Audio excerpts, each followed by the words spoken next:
Thank you, everyone, for joining us here in this distinguished panel. My name is Greg CIOTTONE. I'm an emergency physician by training. I'm a disaster medicine specialist, and I direct the Division of Disaster Medicine at Beth Israel Deaconess Medical Center. I'm also the President Emeritus of the World Association for Disaster and Emergency Medicine. I also serve on the Harvard Scholars at Risk program, led by Jane Unruh, and I just want to take a quick moment. If I had several hours, I could perhaps tell you all of the incredible work that Jane does. She leads us. You stole my thunder because I said she leads us. She's our North Star, and she's an unsung hero, so I wanted to sing for her, and now you can clap. Okay, so the structure of this is I'm going to make a quick introduction. I think everybody's been introduced already, but perhaps when I pose a question to you, you can introduce yourselves as well quickly if you'd like. I'm going to pose an individual question to each panel member and then invite other panel members to have further comment, and then we'll just kind of summarize and finish up. So as humanitarians, our duty is to alleviate human suffering. In complex emergencies, that role has expanded from direct care to building the capacity of our local colleagues, and now in many ways to innovation itself. War, unfortunately, forces medicine to evolve, and protracted responses, our colleagues, through sheer volume and necessity, are pushing the boundaries of evidence-based medicine. Some lessons are physiological, like managing hypovolemic arrest, all forms of trauma, including brain injury. Others are about application, like rethinking the golden hour of emergency care or adapting crisis standards of care. Because the stakes reach beyond the battlefield, shaping medicine not just for patients in the emergency zone, but for patients everywhere, we must be relentless in examining how we design, implement, and coordinate training in complex emergencies. The goal is to both strengthen baseline evidence-based medicine and create a two-way street of professional exchange. But here's the challenge. How do we do this in ways that avoid fragmentation, especially when the overall system is so stressed that QA mechanisms and system-wide practice adaptation are nearly impossible? In Ukraine, you can see training everywhere. There's trauma casualty critical care, ATLS, surgical courses, rehabilitation, mental health courses. There are many courses everywhere. On paper, that looks pretty impressive, but the real questions are, is it enough if one group of doctors change their practice? Is it enough if one hospital adopts practice specifically due to some training they had? Is it enough if national law eventually shifts to reflect new standards? And does any of it matter if we have no way to measure outcomes, implementation, or sustainment of skills? Our panelists have worked across multiple complex emergencies and will bring these lessons to the Ukrainian context. Together, we'll explore how coordination frameworks work and fail under pressure, what the right training and professional exchange model looks like in war, and how we define and measure success. So given that, I'd like to give one overarching question for the panel. How do we design training in complex emergencies so that it strengthens systems rather than just counting certificates? That's a lot to cover in 30 minutes. I love it. So our first question to VASYL STRILKA from the Ministry of Health. From your perspective, what interventions have you found helpful to impact direct patient care and support system-level change? Or the reverse, how did system changes then trickle down to direct patient care?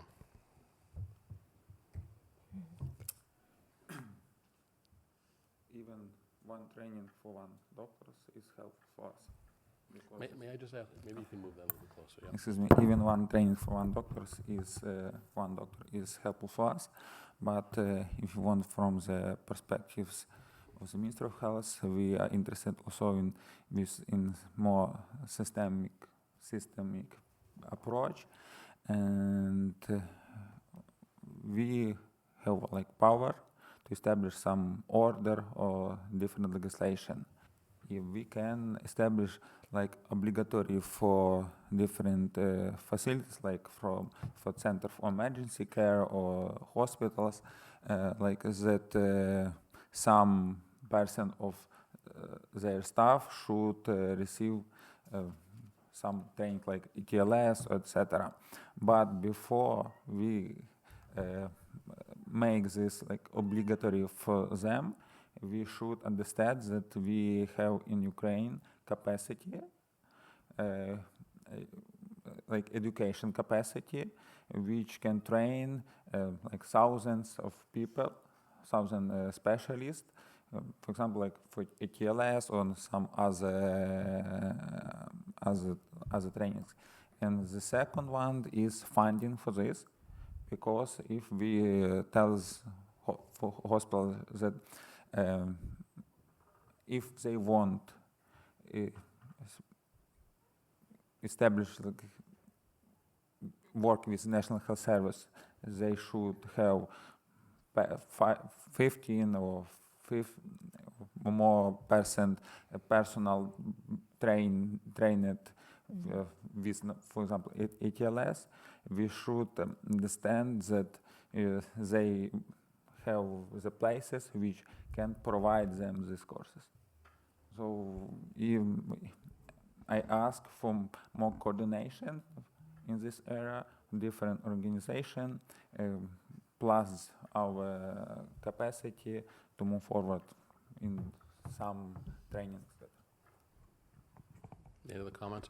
It reminds me, actually, I think of a system. I did actually do work in the Ukraine, but it was in the late 1990s. Through USAID, we created a number of different training centers, and we had one in Kyiv and one in Donetsk.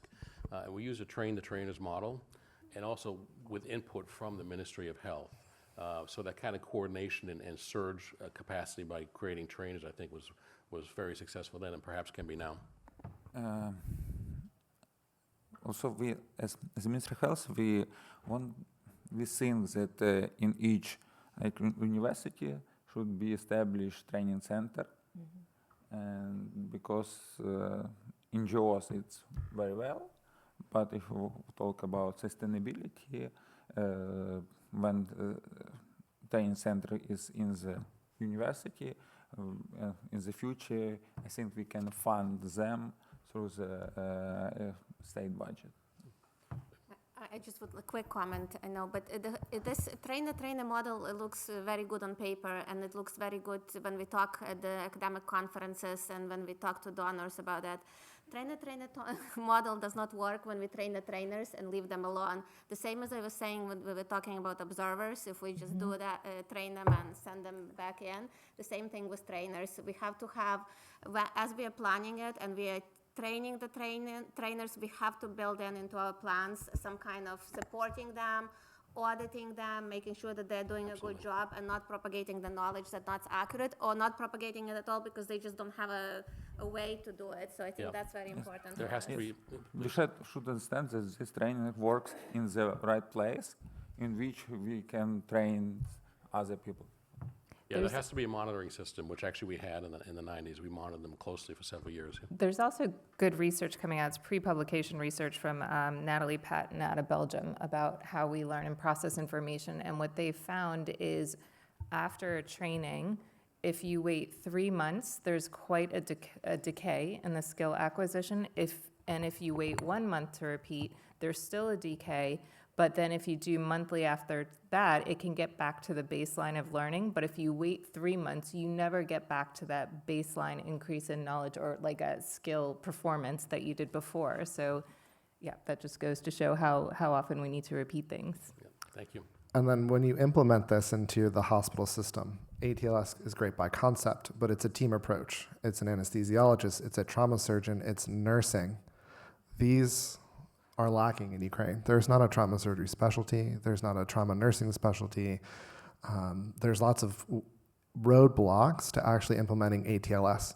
ATLS, great to train, but it does not happen in hospitals. I know this because I'm in these hospitals, and it doesn't happen. The roadblocks are lack of people, lack of enforcement, and lack of quality control. And so I'll get into this more when you ask me my question. Which But I'm about to yeah. right now.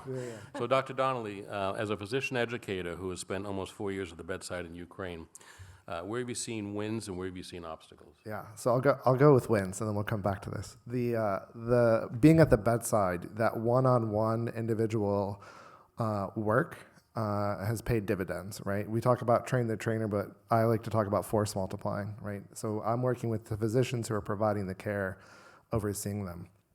The first success story comes out of Izium, working with an experienced anesthesiologist. And they were doing a simple case, lap chole, not a big deal. They went to intubate the patient. However, during the intubation process, it was a difficult airway. For me, the anesthesiologist thought it was drugs, so the answer was give more drugs, give more drugs. Well, the oxygenation, 97, 93, 83, 63, 37. All I do is I step up and I lift the jaw. Super simple, easy, basic maneuver. Guess what happens to the oxygen? 43, 57, 82, 97. And the anesthesiologist looks at me like, you just saved me. This is basic airway management 101. This is why I always go back to you need to master the basics before you go on to all the advanced care. If you can hit that 80% of people, you're going to have the standard for everybody across Ukraine, not just the 20% who can access that care. The second story is an anesthesiology resident I worked with in Kharkiv. The new blood law came out, right? It's a great law. It's there and it needs to be there. The implementation in hospital systems is not there yet. However, at the individual level, we taught them hemorrhagic shock only gets better with blood product. So this resident fought for blood product before a hemoglobin, before type and screen, which was unheard of in this hospital. Got the O negative blood, gave it to the patient lived. But this required me to be there to show her how to advocate for this. This wasn't at an ATLS training. The ATLS training says give blood. Well, how do you operationalize that in a system that doesn't allow ATLS to function? So that's the nice one-on-one work. And then the last part, and this is the most important, is we have to train the soldiers and combat medics in the basics. Tourniquets, wound packing. My preference is wound packing. And so I have my phrase, for those that speak Ukrainian, it may sound familiar, tisk, tisk, tisk, so pressure, pressure, pressure. But the best thing is I teach them this basic principle. They go out into the field, they pack the wound. I got a story of a combat medic who froze, but the soldiers I trained said, you know what, I remembered what Dr. Steve said. He said, tisk, tisk, tisk. And they packed that wound and saved that guy's life. This isn't hard. These are simple concepts, right? Simple airway management, simple stop the bleeding, simple giving blood. These are basic facts of knowledge we've known since World War I. So how do we scale this? How do we operationalize this? And this is the problem, is this system built to handle this? And it's unfortunately right now it's not. There's not a basic standard of care. There's not a basic standard of care. And then the other part to that is even if you have a standard of care within a system, how does that get into the hospitals and how does that get to each individual floor? The ICU standard of care within one hospital I worked at was vastly different from the 4th floor ICU than the 9th floor ICU. And what was the difference? It was the leadership. It was the person in charge of the department that made the difference. So how do we empower leadership development to supplement this system? So that's one of the roadblocks I ran into. And then the other part, burnout is real. Burnout is a thing. When you work in a difficult system, especially in war, burnout becomes even worse. So when we proposed to the emergency department where I was working, there's a new blood law. How about we get O negative blood into a refrigerator in your department so we can transfuse it right away? The answer was no, we would never do that. Because one, the law won't let us. And I'm like, wait, this is 2024. You can do this. And I show them the law and they're like, okay, great, we can do this, but our blood bank person won't let us do this because she'll want to see the hemoglobin. She'll want to see the type and screen before she releases the blood. And I'm standing there, I'm like shocked. But it's the institutional thought that things won't change, things can't change. And so you have to be this little squeaky wheel, no, you can change, no, you can do this. And when people come from the Ukraine to US, they see the blood bank box in the emergency department. And they're like, oh, you can do this. And so you get them to see it, and then they can go back and do it. But they have to have the, not just the knowledge and theory, which I think is solid, you need to get them to operationalize this and get this into the system. So wins, obviously we talked about, but to scale this, to get 80% of people to do the basics will get the most value out of the work that we do. Thanks. Thank you.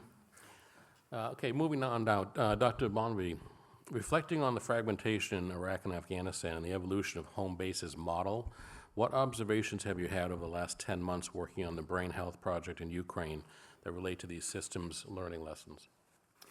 Yeah, thanks for the question. You know, I've changed my answer a few times. I've been listening to everything, you know, but one of the things I'm a systems-based person, and so what I've noticed is there's two concurrent things going on at the same time in the room, and it kind of ebbs and flows back and forth. One of them is the obvious, which I think a lot of people bringing to light within whatever domain they work in, which is that, hey, when war happens, there's two processes going on at the exact same time. And it's one is that chaos is happening, there's acute need, and people respond to that need, right? The other one is that your system gets put under stress, and the stress starts to show itself over time. And so at some point down the road, these things start to collide if you don't have a unified strategy. And my thesis argument is I don't think the people in the first room are necessarily the right people in the second room to be solving the problem. I think one's a consultant to the other, but I think when you try to solve both problems concurrently, you just get frustrated about it. So what do I see? I see this fragmentation piece that's going on because of the chaos. It's like somebody said yesterday there's 20,000 NGOs or something like that in Ukraine, right? That's 20,000 oars in the water going in different directions at the same time, right? And that can lead to frustration about things. And then I think there's a natural things with psychology that are going on right here, right now, which is when you get like-on-like people together and they're smart and they're motivated, good things happen. And so you start to see possibilities. I see slides about partnerships and things that are growing, and they're each independent, potentially local, potentially regional. But does it go to the other aspect, which is the questions been brought up, none of which have been answered here, which are things like, hey, we have to get rid of the Soviet system. Hey, we have to figure out workforce development. We have to overhaul training. We have to have consortium building. Those types of things, higher level strategic thought, much different. So to answer your question bluntly, I think there are two concurrent processes. I think you have to take a good look in the mirror about who needs to be solving one or the other. And I do believe it is a hive and a spoke, not a hub and a spoke, where there's an umbrella that's wrapped around looking at the bigger thing at a higher level and managing it that provides the level of granularity at different levels that is necessary. Okay, thank you. Dr. MELNITCHOUK, concerning the complications of education and support in a country under martial law, how do you coordinate and communicate with different ministries, the WHO, and others to get the job done? What alternative coordination channels have emerged, and should they be formalized?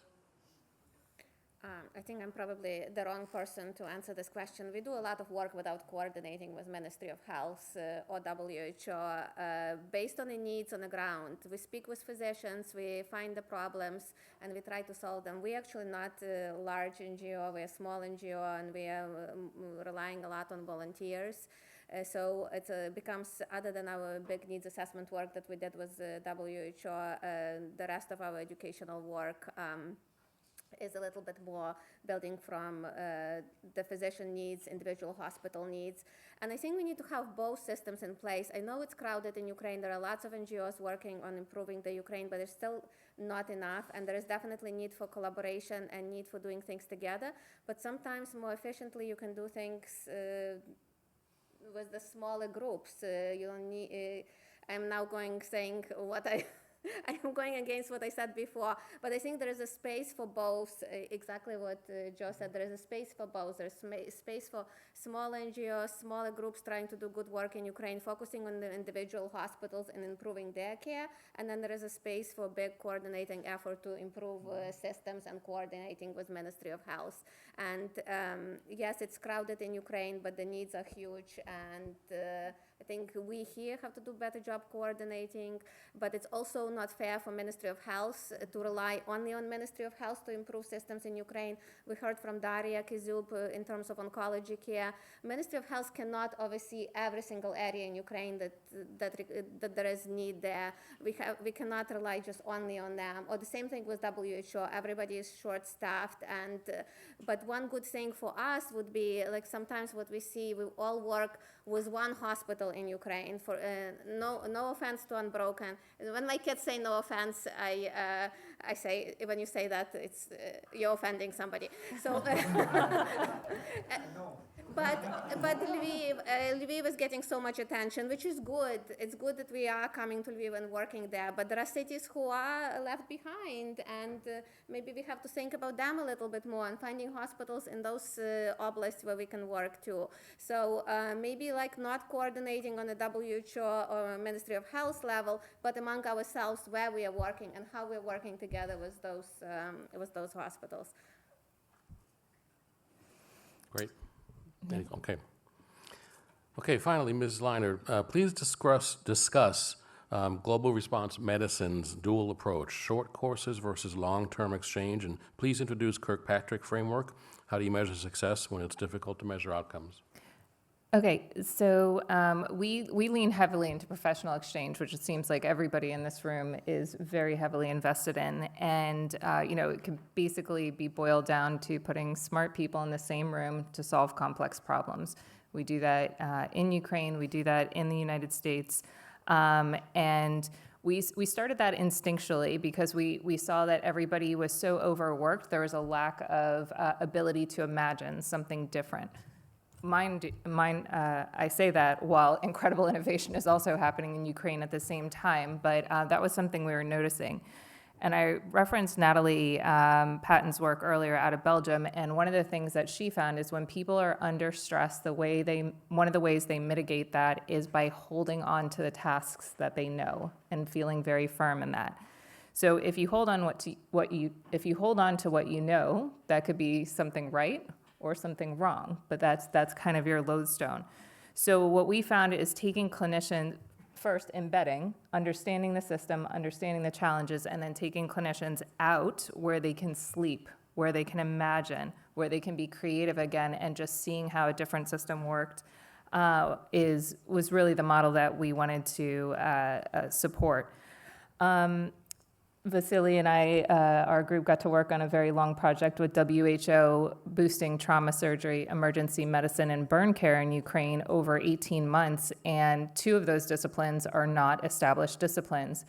And so we did these long embeds in hospitals. We brought folks over here, and I remember we had a lot of tough discussions on that project, what's working, what's not working. And at one point, somebody from WHO said to us, who I respect greatly, just, why do you guys have to be so difficult? Why can't you be like everybody else, just teach 50 people in 100 cities across Ukraine a 3-day course and call it a day? And it's like, how do you teach trauma surgery in 3 days? So when you think about, too, like, what are we talking about? The Kirkpatrick method is a way of evaluating training. You start with, did the participant like it? Was the intended knowledge acquired? Did they apply it to their job? Did it have an impact on systems? And a lot of times you can only measure the first one, the satisfaction survey. It's really hard to get into those practice changes and system changes. And then you have to look at, are we teaching or are we training? One is acquiring knowledge. The other one is doing the procedural reps to embed that knowledge in those procedures. So there are a whole host of issues. We have not cracked the code on any of this, but I think it's important to really think about when it's appropriate to teach a 1 or 2 day course and issue a certificate, what the background of those participants coming in are, so we're really doing training in those moments versus learning and education, and then how we work together to either support an individual hospital or a region or something that supports what Ministry of Health is trying to accomplish. Because we have to affect direct patient care, but we also have to support the system that they are working under. Great, thank you. So we have a few more minutes. What I'd like to do is first ask the panel if they'd like to comment on any of these things further, and then think about that for a second. If not, then we're going to open up to the audience for questions and comments as well. I do want to say one more thing. Sometimes it's, we get a lot of frustration. You're teaching, especially I've done a lot of nursing teaching in Ukraine, and people get frustrated. We don't have the scope to do what you're teaching us. And so it becomes an ethical dilemma. Do you teach this or do you not? But I do think there's something to be said for setting the table for when the system catches up. The system and the bureaucracy are going to take longer. It's just natural. But if you set the table so it is ready when that overall system catches up for the implementation of that program, I think there's something to be said for that. Okay, great. So any questions or comments for this panel? I know it's late in the afternoon, man. Come on.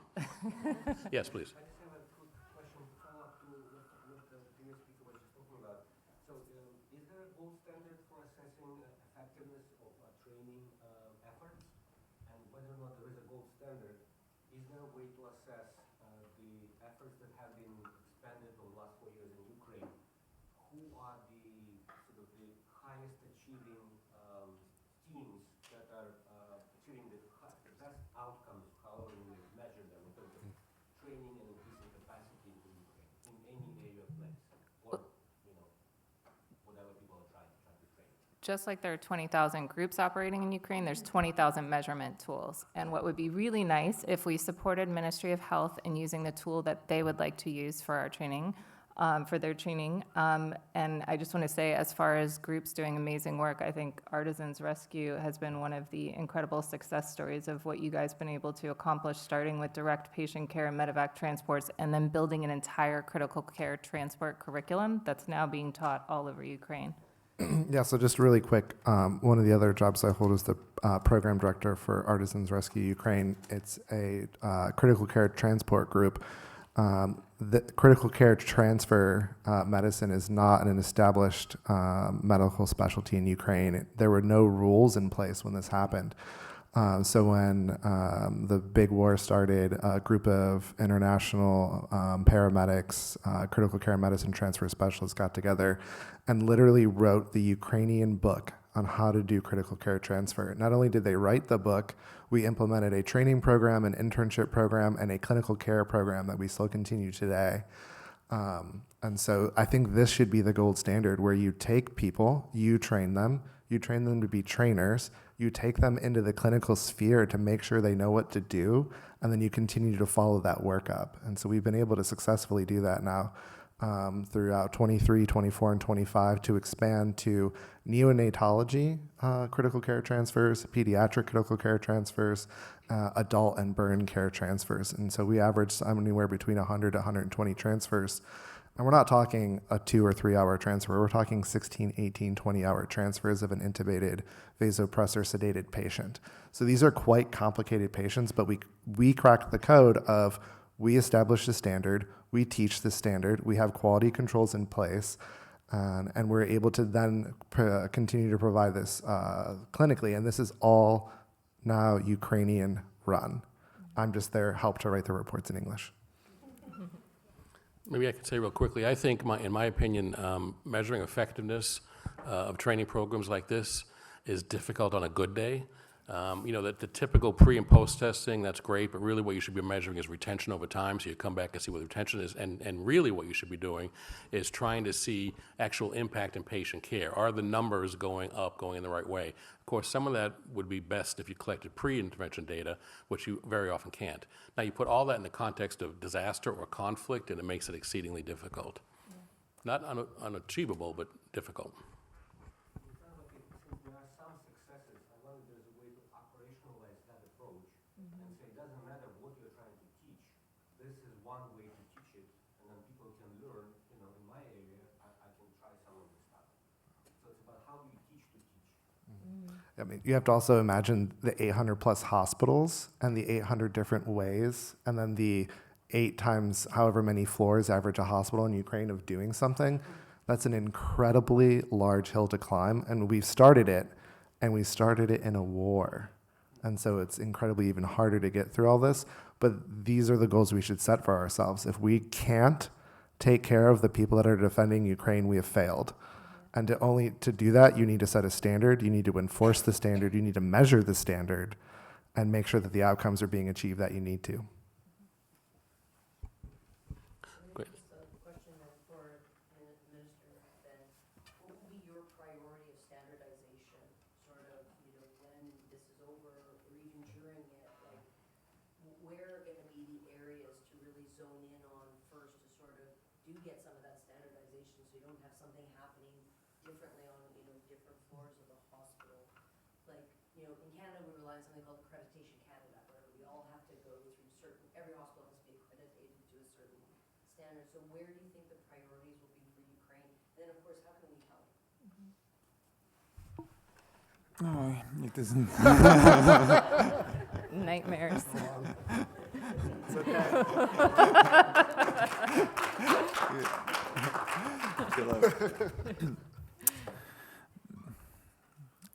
Honestly, we haven't like even quality control in Ukraine.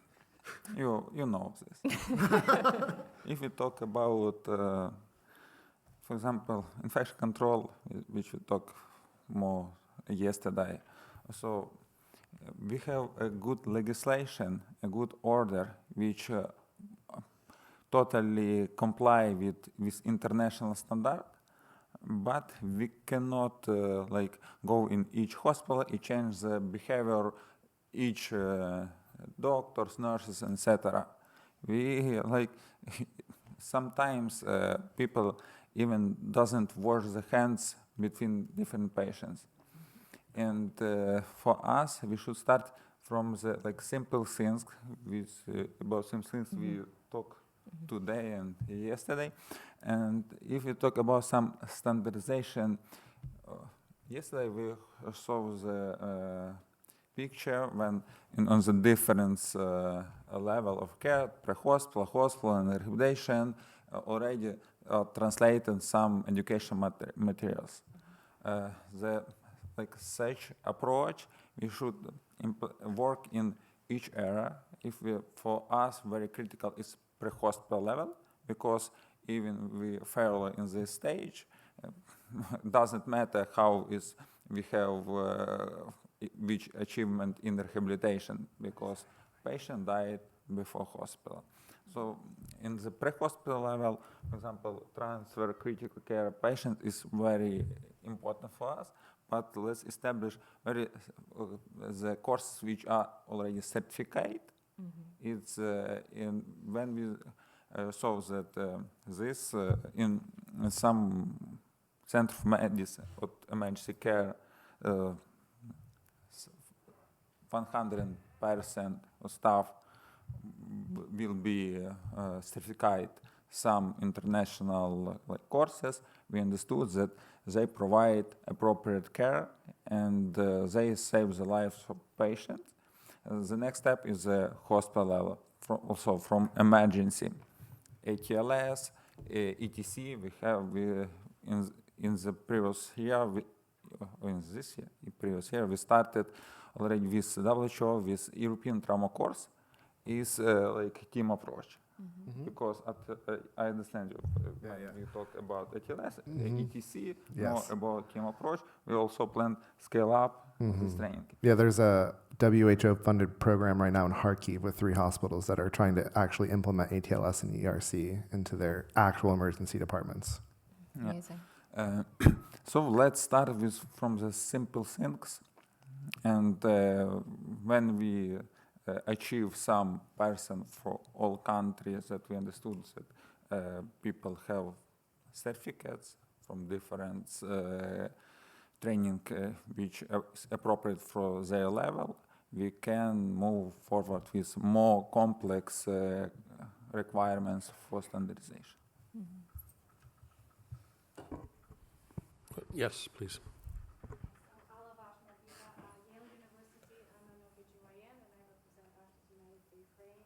Great event, thank you so much. I missed yesterday because of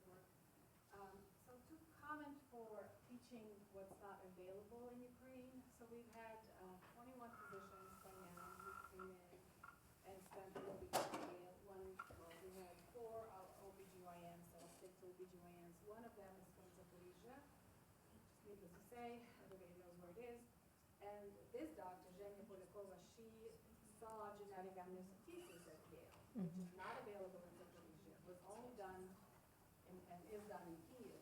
So women have to travel to Kiev or not have diagnosis. So she implemented that in Zaporizhia after observing it at Yale. She is so inventive that she had this like jello and then noodle, and they were aiming with the needle as that is so that is a umbilical cord. So noodle was umbilical cord, and she videotaped it, and she had interns practice so to hit the umbilical cord to take a sample. So it's doable. Of course, we shouldn't be teaching robotic surgery if robot is not available and will not be available for next, I don't know, 3, 4, 5 years. But that's my comment. So you can, and now she's learning PUPS, which is percutaneous umbilical sampling, which is done in different infusion syndrome. She's learning that, and she's planning to implement that Amazing. in Zaporizhia. Amazing. Plus, with the fact, hopefully, will have an effect. Thank you. Absolutely. And then my other question to Minister, from Minister of Health, from talking to physicians in Ukraine, there's a huge bottleneck, and young mid-career physicians who are really pioneers in their field, they cannot advance because there are professors who just don't ever retire, and they teach, and they haven't touched a patient in maybe 20 years or 15. And so how are you planning to, and I'm all for old professors and good professors. No, it's I'm not professor, I'm still young. Yeah. It's- Emeritus or emerita in the United States. But then, these people cannot advance because, and then, the professors who haven't touched the patient maybe in 10, 15 years are teaching medical students how to do practice medicine. So. Yes, it's for teaching is a problem, but from if we talk about working in hospitals, I think that we already solve this problem. So we have a good examples on even for the first, not the first medical unit. I definitely not. No old people. in Roman home Smolenets, a very small guy. Yeah. Nobody cannot tell him that he cannot do what they studied from some in Yale, etc. But our minister tells that, plan that the head of cathedra, jak bude cathedra? Department, but education department in the university, the head of this department should be the head of department in the hospital, and we move in this direction. It's like the future. Also, we have moving towards that establishing university clinics.